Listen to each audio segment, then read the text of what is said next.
everyone, you're welcome to another beautiful episode of the Dialogue Box. And today we want to look at a topic that affects practically all relationships in Nigeria. The Nigerian cultural differences in love and relationship. As usual, my name is Bukola, and you know now, like I always have my co-host in the studio with me at Dayton Deluxe. Why now? Stop doing this. What again? Adetohun Omoba. Oh, really? Adetohun Omoba. Let me reintroduce my girl. Please do. So I have in the studio my co-host, Adetohun Omoba. You the feel You know? You are new born. correct Easy Omoba. That's Sakiwanle. Easy now. Hey. Hey, beautiful people. Just like Bukola said, today we are looking at the topic, the cultural differences. Nigeria has over 250 ethnic groups with different traditions. And you know what? When we say different traditions, it falls in dating, relationship, and marriage. While some brings us closer to one another and another tears us apart. This is what we'll be looking at today. But you know what? Let's quickly go on a short break, then we'll come back.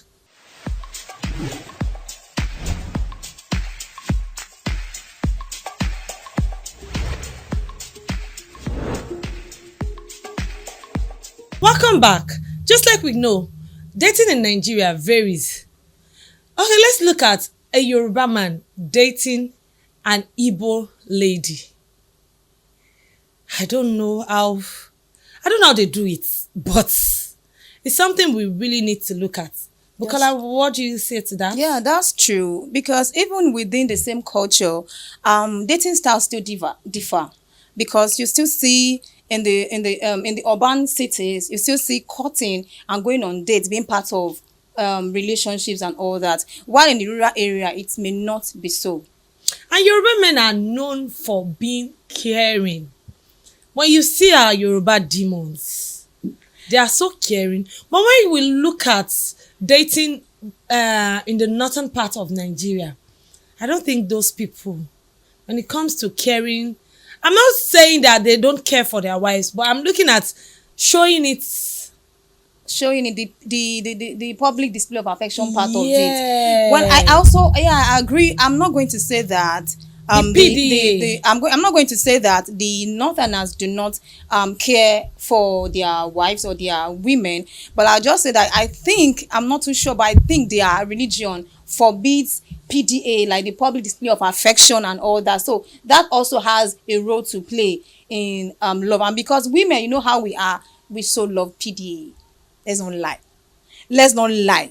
I'm here to see a woman who does not like her man showing her love in the public.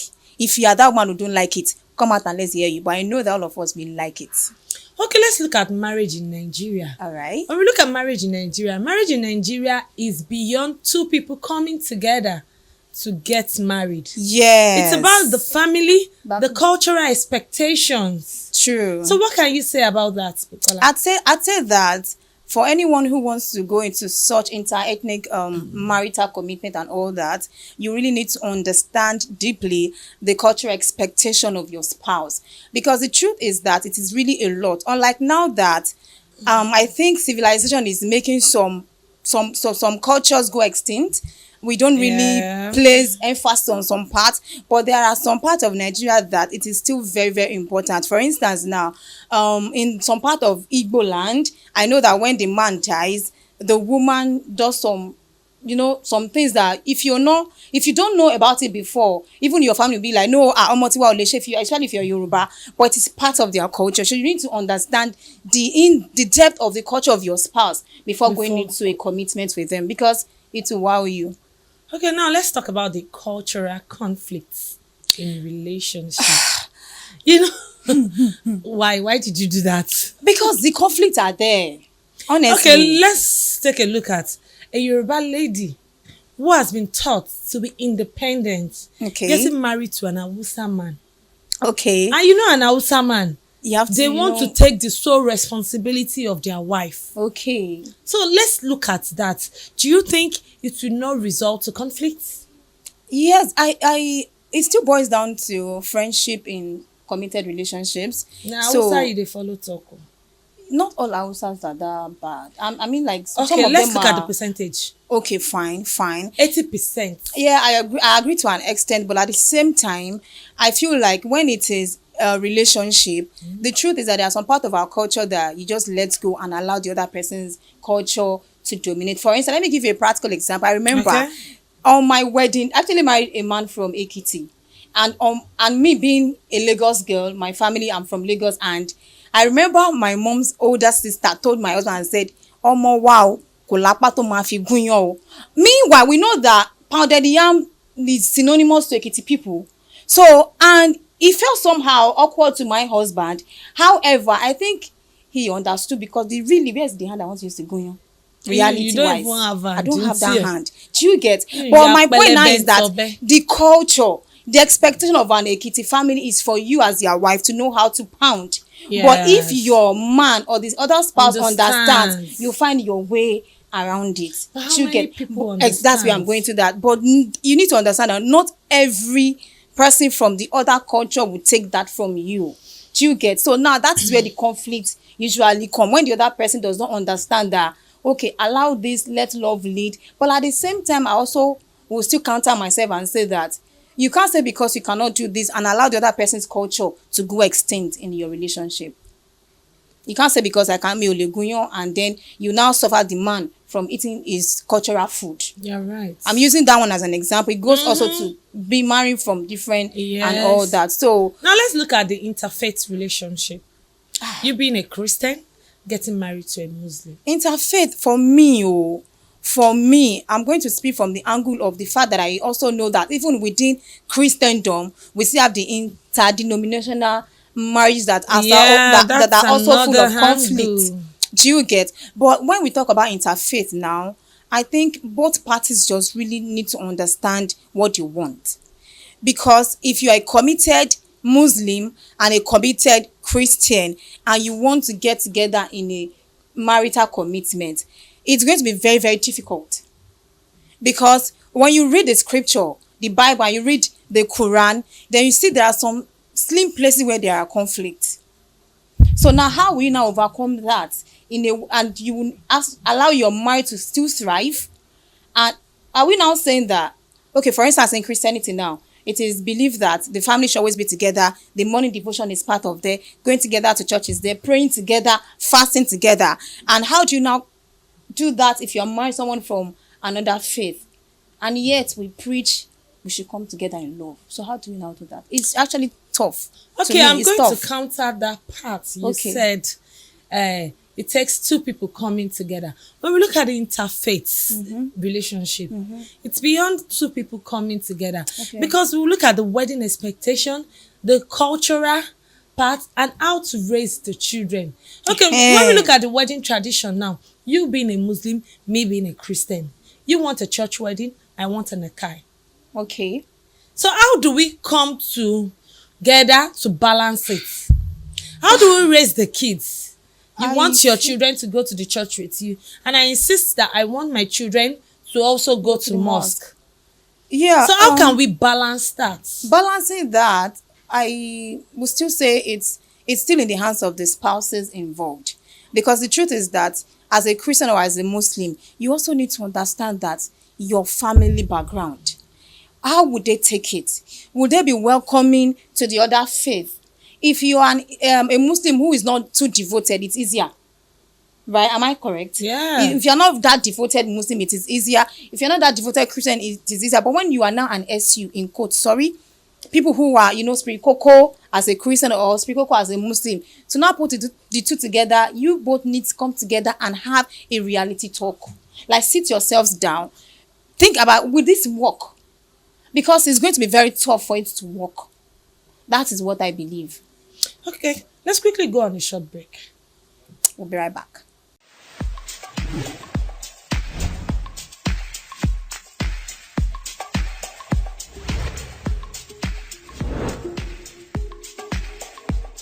Welcome back. Bukolami. Yeah. Now let's look at the issue of marriage in Nigeria. Okay. two different cultures Cultures. coming together. Yeah. Let's pick the Igbos and Yoruba as a case Cultures. study. Okay. Coming together. Well, yes, that one that you have mentioned. Okay, let's start from the wedding preparations and all that. Yes. Like I said earlier, you both are just going to have a sit. You have to sit down, Because I've talk said about it's it. beyond two people Beyond two people, coming you have to, together. The families, you have to consider the two That is families coming together.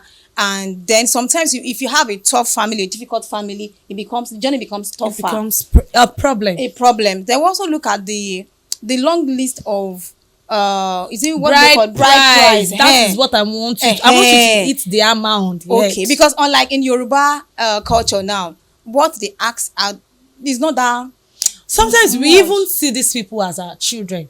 We don't see them as in-law. Do you get? We take them as children. We look at it. Just do what worry, you can afford. do. Exactly. But while in the Igbo culture, it is not always so. I know there are some families, few families, who would do the way Yoruba would do and say, just bring whatever you are. But people who are really, really deep into their culture or from their villages, they will give you that list and everything will be complete. Now, You know let's me, not I'm a say traditional wedding compare. That's even And true. I have seen a lot. I've seen a situation whereby the family will bring the list on that day and they'll start ticking. Marking Please register. count. Are you serious? Of course. You see people count. How many yam is this? They will tick. How many kola nuts is this? They will tick. Ooh. It's not supposed to So if it's not be like- complete now, they will send them to go and bring back. They will insist they use money. You have to pay. On the day of the wedding. Even the one I saw this year, January 4 to be precise. Okay.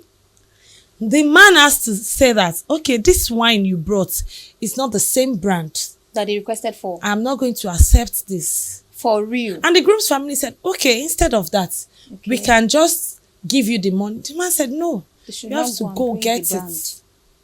So those are the things we really need to. We are not of the opinion that it cannot work. It definitely can work, right? Intertribal, interfaith, marriage all and honesty, relationship. it can. But however, it's a lot of work. So anyone who wants to go into that should really know that at this journey I want to embark on it's going to be a very, very tough journey. And for the in-laws too. Uh-huh. Don't see these girls, don't see them as I don't want to use that word. Don't see them as enemy for the fact that they don't come from the same place with you. Don't see them as enemy. Yeah. Accommodate them. Welcome them with love. Let love lead. It's just like you getting married to another tribe and they'll start, you know that word, you know that look now. That look that they give you. That they will like give you- are next time. I get it. Then another thing that just crossed my mind is that for a woman, a Christian lady who wants to marry a Muslim man, Muslim you have guy. to also sit down and talk about the possibility of going into a prospective polygamous family. Yes. Because the Islam believes that you can marry more than one wife in as much as you can take good care capable. of them. But we know that no man can take equal care of any of women. But however, our men jumps on this that in as much as it has said we can marry men, they go ahead. That's But the you as only a thing they woman, remember. Exactly. Muslim men, they don't remember anything from the clause. Quran. Oh. They don't. The think of only thing clause. they know that God says that you can marry. You get for- so you have to now. If I now find myself in that, me as a Christian and my man a Muslim, and if after 10 years he says, okay, for now I've been married for 12 years, and my husband now comes and say he wants to bring a new wife, will you be able to? Because you see, this marriage is dynamic and it's everyone to its own. So you have to think about what could happen in the future and if you'll be able to cope, especially when you are going into inter-tribal or interfaith relationship. Still on the marriage tradition, a Igbo lady or from any other tribe getting married to a Yoruba man, you should know that Yoruba likes respect a lot. That's another one. Yes. That's one thing you You should have to learn to consider. greet though. Even a 3-month-old child that they did not birth in your presence, you will put auntie or you will put brother. But I feel like Because that one Yoruba will tell you that she won't below you. That's true. So let us consider That's this. true. It's a whole lot, and I commend people who have the mind to go through intertribal and interfaith relationship, because it's actually it requires a whole lot of hard work. Yes. Especially when we didn't talk about the language differences. That one. There was a particular, now this just reminded me of a particular, one of my big aunties. She's not Yoruba, I think, she'll be watching though. But let me just say it. I will find a way to, And I remember there was a particular time the children were speaking Yoruba. The man is from the east, while she is from all these people that are close to Yoruba, but they are not really Yoruba. And they don't speak the right normal Yoruba that we speak. Do you get? So, and the children were now, they were like 14, 15, then they were already speaking Yoruba. The man victimized her. Like, look at you, your kids cannot speak their father's language. Now, this was my question then. How will she teach them when she's actually not from your place? And she doesn't even And she's not the woman that you're now it. victimizing. It should have been your own responsibility as a man to teach your children your language. So that language barrier, it's also something that you have to deal with. Okay, please, clearly Nigeria culture differs. Yeah, we have a lot. But with love, we can always live together. All I'm going to say is let love lead. True. Irrespective of where you're from. We can always come together as one. So please, our viewers at home, irrespective of where you're from, either from the east, from the north, from the west, let us accept that we are all one. Nigeria. And let's come together as one. Irrespective of where you live. It might not be a relationship affair. It might not be marriage affair. It might be your neighbors. Yeah. If you stay with them, don't look at it like, oh, this person. People. Don't seclude them. Don't say, no, these people, they are not my people. Yeah. Because if anything happens to you first, they are your first family. Yeah, they say your neighbor is your first family. Yes, they are your first family. Even before anybody comes from your family, they will be the one, irrespective of whether they are Yoruba, they are Hausa, or they are Igbo. Please, let's live in love. Let's love lead. Yeah, and before we round up this particular episode, we'd like to really hear from you on this particular topic, because it's about this our nation, and we keep saying that we should emphasize on one Nigeria. Let's hear from you. Have you ever been in this kind of relationship? And if you are actually there, how are you moving on? Please, before we round up, sorry, I remember something now. All right, say it. You see the issue of Tinubu. When Tinubu became the president, the Igbo will say, no be you vote your brother. This is exactly what they're saying. Yeah. They're saying, no be your brother. If you go to the market and you want to buy something, If you complain that it's not expensive. No, your brother now. No, your not brother your cause brother. am now. We are all brothers and we are sisters. Yes. Please, Let's preach love. Yes. So this brings us to the end of this episode. So we'll come again next time. Bye.